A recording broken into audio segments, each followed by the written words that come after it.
Hey there! So today we have another review. This is a review. I reviewed this quite a few times on the channel already this year. But one of the cool things about living in Florida is that you get this beer specifically, Cigar City High Alai. Yes. So part of the reason why I have this beer is because sometimes I'm given the errand to pick up some stuff from Sam's Club on the way to work. Unfortunately, I live in the middle of nowhere, so there's visiting the store on the way to work is convenient versus driving half an hour to a Sam's Club or a Costco. Works out. So while I'm there, it's a good excuse to pick up a 12-pack of High Life. History about High Life.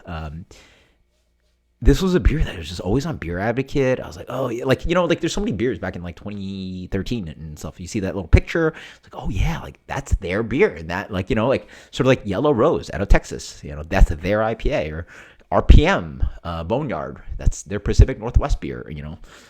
Vermont had Hetty Topper. California had Pliny the Elder.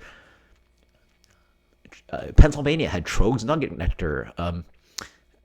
Ohio had White Raja and Fathead's Headhunter, right? There's just these. Odell had. You guys got me.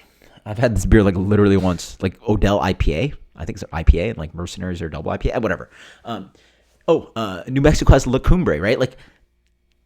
Bell's has Two Hearted, right? There's just these magical, important beers that are really definitive of a region or a state, and Florida specifically had High Life. I remember this was in bottles. I've only been introduced to this beer in cans, I believe. I don't think I've ever had bottles of it, but that existed. Well, anyway, that's a little bit of history, a little bit of nostalgia. If you guys can post in the comments below, let's shoot for literally a decade ago, in 2013 or 2014, whatever, somewhere around there. What was your regional IPA? Because now it's everything's distributed. We get 60 Minute now, but before Dogfish Head was a little bit more of an East Coast thing. We get Bell's now, but before Bell's was a tighter Michigan thing, right? So post in the comments below where you're from, or you don't have to post where you're from, but what beer sort of your region's kind of IPA. But I'm re-reviewing this because I'm just infatuated with this beer. I reviewed for you guys the Florida Man, and I talked about how this beer is better than that. Well, you got to put your money where your mouth is, or at least your time where your mouth is, or a beer to where your mouth is to really talk about it, or nose to where your mouth is, but whatever the idiom is. So this beer is actually surprisingly probably around as hazy as the Florida Man, which I forgot. I thought this was this is not a clear beer at all. This beer is actually a little bit hazy, mediumized haze to it. It doesn't seem like it'll go away. I think this is just a hazy beer. Comes in, actually, it might be as dark. It might be as a dark. I just reviewed this guy. The Inga. Yeah, it might be as dark as a Nansen, which is pretty cool.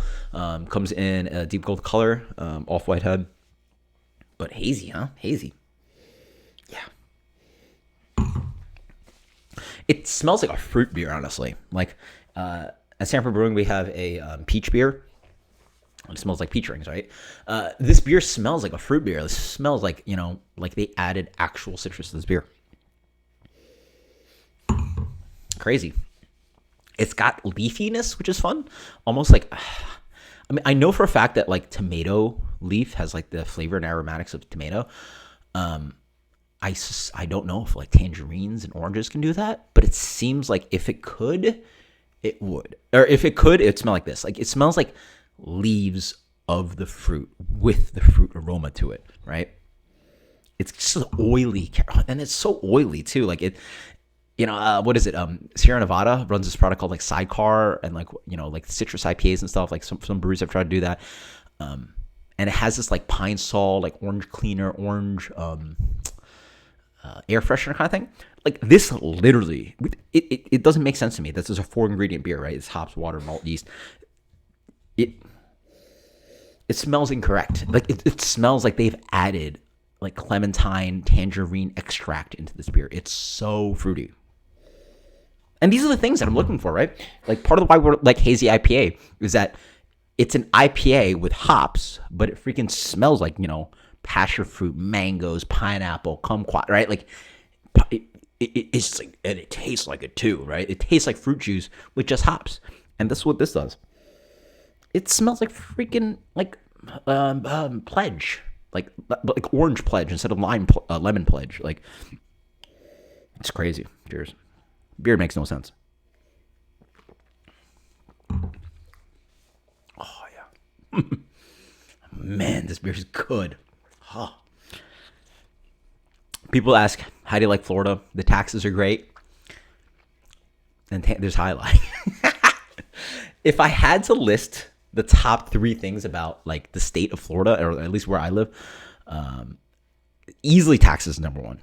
If you guys don't know, Florida doesn't have a state or city income tax. So like in New York City, when I was working in New York City, I'd see my paycheck like getting taken out like 35-40%, like crazy numbers, and I wasn't making like dumb money. I was making like okay money or decent money. Here, literally, I think I get taxed 10% on my paycheck, like just 10%. Like, that's crazy. That's a huge difference.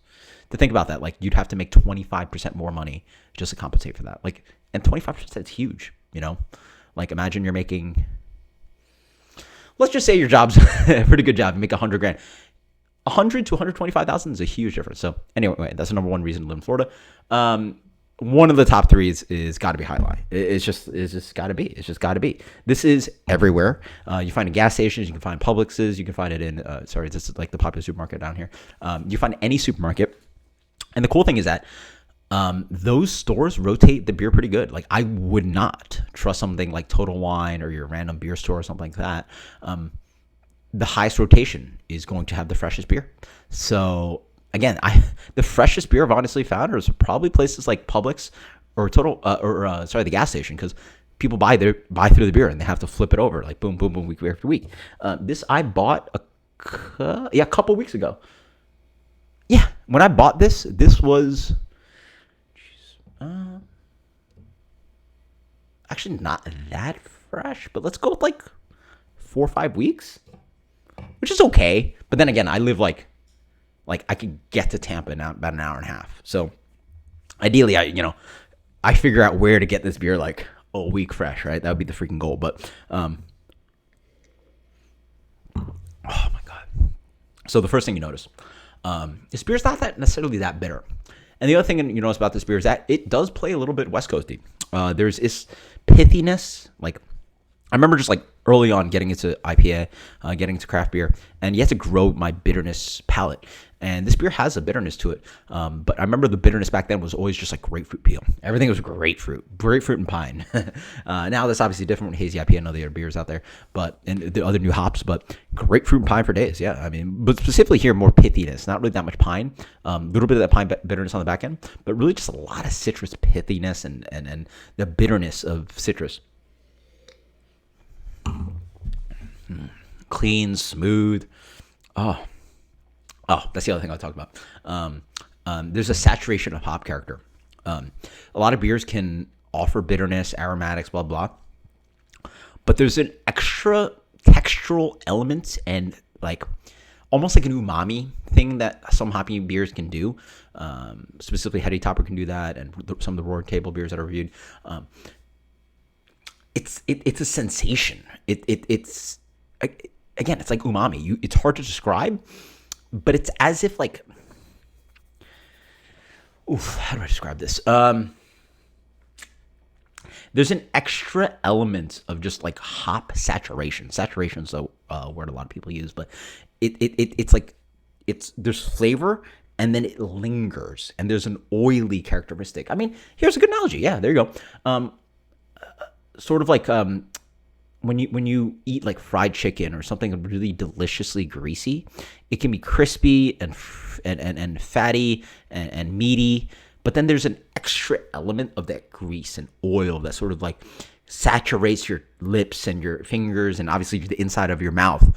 And that oiliness is like just tasty, like a steak, like there's that fat just like saturates, right? It there's so much like going on. And it's not only the fat when you bite into a steak, it's that juiciness, right? Like the I think it's hemoglobin, that like juice that comes out. Like there's an extra element versus like something that just tastes like meat, right? Like a dry burger is not very tasty because it's just doesn't seem fatty, doesn't seem juicy. But then when you add that extra element of quote unquote juiciness and fattiness, it just adds so much more. And that's what this does, is the saturation. It's like a fatty IPA, right? Like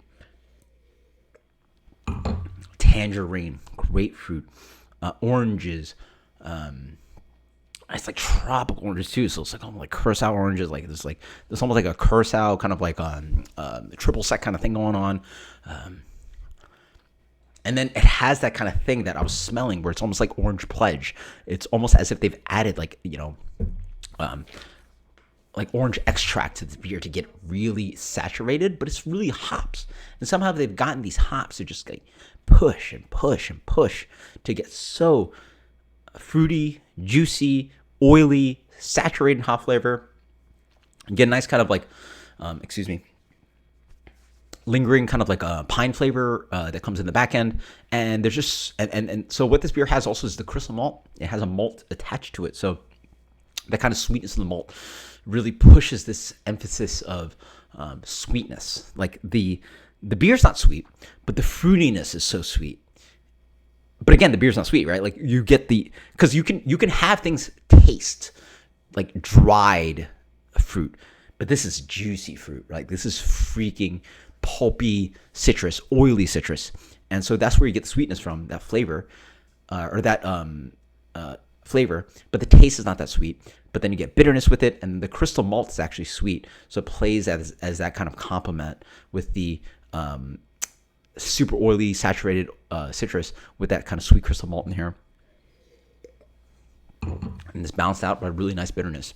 Honestly, I think this beer could be a little bit more bitter. It could definitely, if you made a more bitter version of Alai, I wouldn't be pissed off. But this also is a very tasty version. It actually makes it a little bit more crushable. And it's actually not as dry as these bone dry West Coast IPAs. So it actually has a little bit of a time machine in it, right? It's a beer that shouldn't really exist in 2023, but man, is it freaking tasty. So I've been rambling long enough about this beer. Oh man, it's good. Oh man, it's good. Oh man, it's good. Where is it, guys? Sorry, we have like... there you go. We have like some hurricane disaster prep over here blocking my way. Man, that's a good beer. 99, boys. 99. Yeah, I mean, this is up there with one of my favorite like IPAs of all time. Easily one of the best IPAs I can find on the shelf. And easily one of the best beers you can find on the shelf, if you can find on the shelf, because you guys post the comments below what you can find better. But for me on the shelf, there's nothing better in my opinion. So, yeah, cheers, later.